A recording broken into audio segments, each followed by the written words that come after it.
Hi, this is Heidi with Gampel TV. I'm here with Gogol Bordello. Hi, Eugene.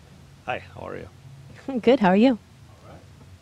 I happened to notice before we started the interview you were looking at our wall here of all the posters.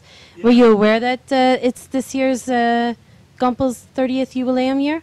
No, I was just looking at some of the older ones and see who was back in who was in demand back then. So my father's favorite bands, Uriah Heep, Wishbone Ash. It's interesting, isn't it, to look at the old things and how it's cool. Did you guys, have you been here long today, or did you guys just come? No, I woke up here, so I don't know. My story is pretty brief with the festival. It's like, Or did you have have a great breakfast, enjoy the scenery, and rock the stage, So have you ever been to Switzerland before? Yeah, I've been here many times. Many times. I was in my research, I read that you had actually traveled through, you were actually a little while in Italy. Were you aware that we're really close to the Italian border where we are right here? I've been everywhere. You've been everywhere. So some other countries that are like really out of the trajectory of musicians, but I've been pretty much everywhere. what do you think of Switzerland then? I love Switzerland. I actually spend a lot of time here for personal reasons in not so far away past. So I have a deep personal history with this place. Deep personal history. I understand that. There were interesting things that I was reading about you in your history, that you are you yourself are a refugee, and right now, currently, there's a big, huge refugee issue in Europe. What are your thoughts on that? Well, the nature of that has changed over years. Now, it's true, when I left the Soviet Union, we were so-called political refugees, and now mostly all migration happens for economical reasons. So it's a different kind of migration. It's people in search for better life conditions most of the time. So it's a kind of a different animal. What do I think about people relocating in the world? It's been going on for thousands of years, just under different masks, It's inevitable, and there's pluses and minuses of that. I mean, if people are, people choose to migrate with very different attitudes. Some of them regret it, and some of them find their true self. So there is no one way of looking at it. It's like I've been in immigration with families who dissolved in the process of immigration, and everybody moved into the United States already unhappy, and then tried to find their way back. And I went with the families who became even stronger through that, and consequently they did very well in the new situation. So there's really not any kind of one way of looking at it.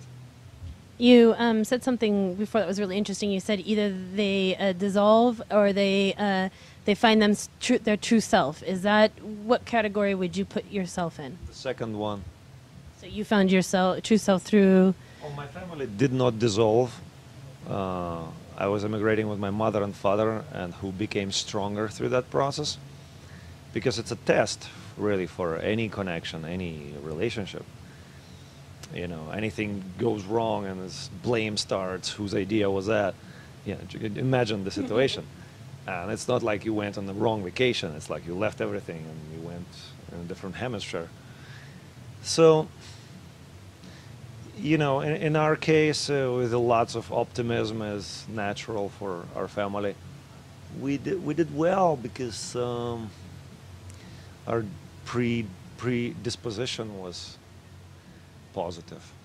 What would you say to, there's of course, as you realize, also a lot of negative reactions from the people who are living in countries that these refugees are coming to as a person who was a refugee, what would you think that would help maybe this negativeness, or a thought that would help with the lower the negativity about all this, that's not also like a reaction action?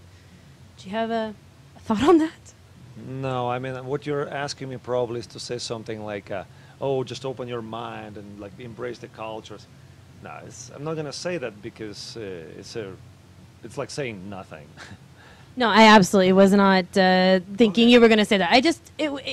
I've never really had a conversation with somebody who has been a refugee and has, like you were saying, found them true selves. And I'm sure you also encountered negativity. A lot of people, immigrants, find them true self only abroad.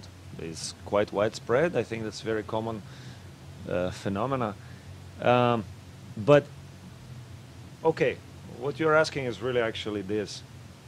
The answer is, it's not like refugees, they're all share some kind of criteria. They don't.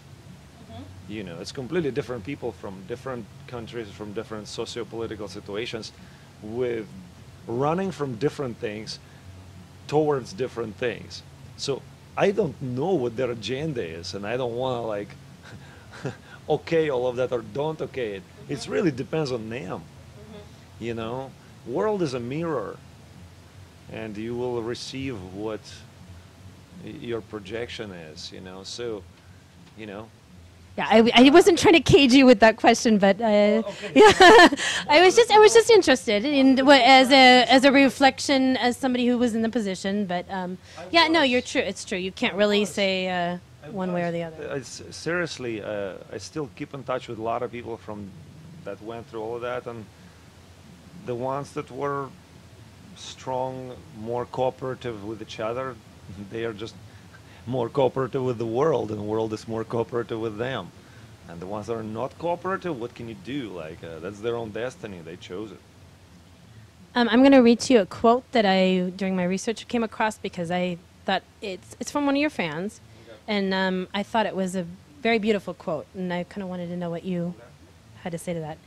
The music and stage performance of Gogol Bordello speaks to my spirit, and many others, I dare say, of fight, of confrontation, of refusal to ever surrender to the oppression of the body or mind, of the incredible, diligent musicianship of brave, playful corroboration, and most of all, celebration, of graciousness, of friendship, and beep good times. Wow.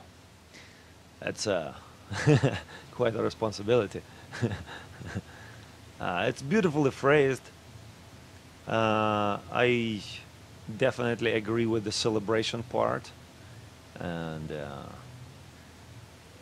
us as a bubble like of characters, being able to cultivate collective, beautiful, sharing, transformational energy that definitely helps with the hardships of life.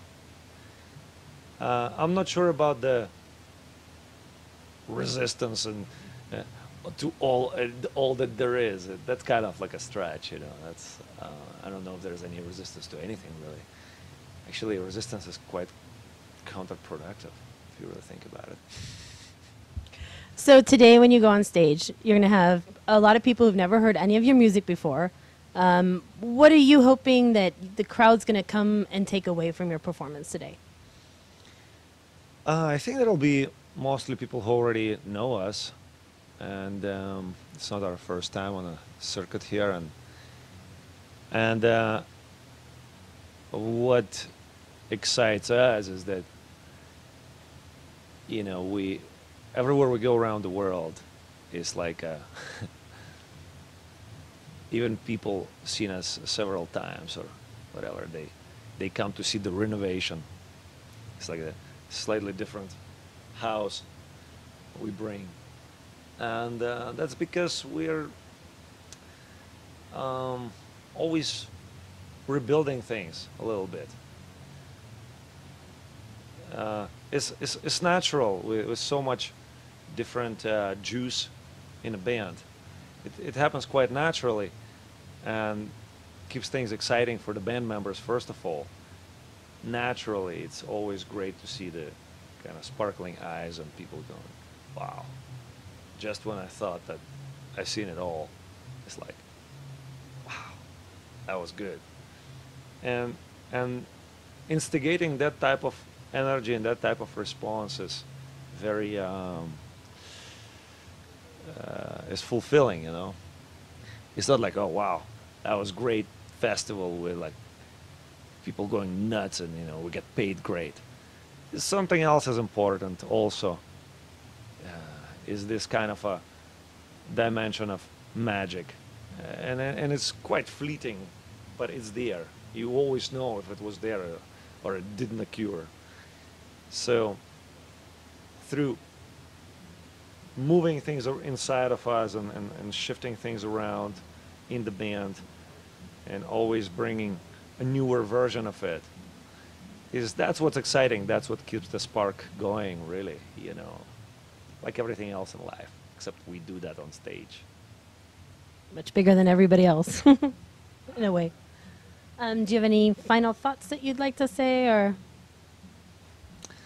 No, I'm not. You're good?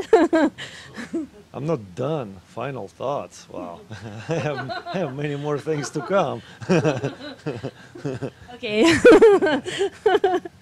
Well, then I guess. Okay, you got me. Okay, well, then I guess this is Heidi with Gampel TV, and Eugene, thank you for the nice interview. Bye.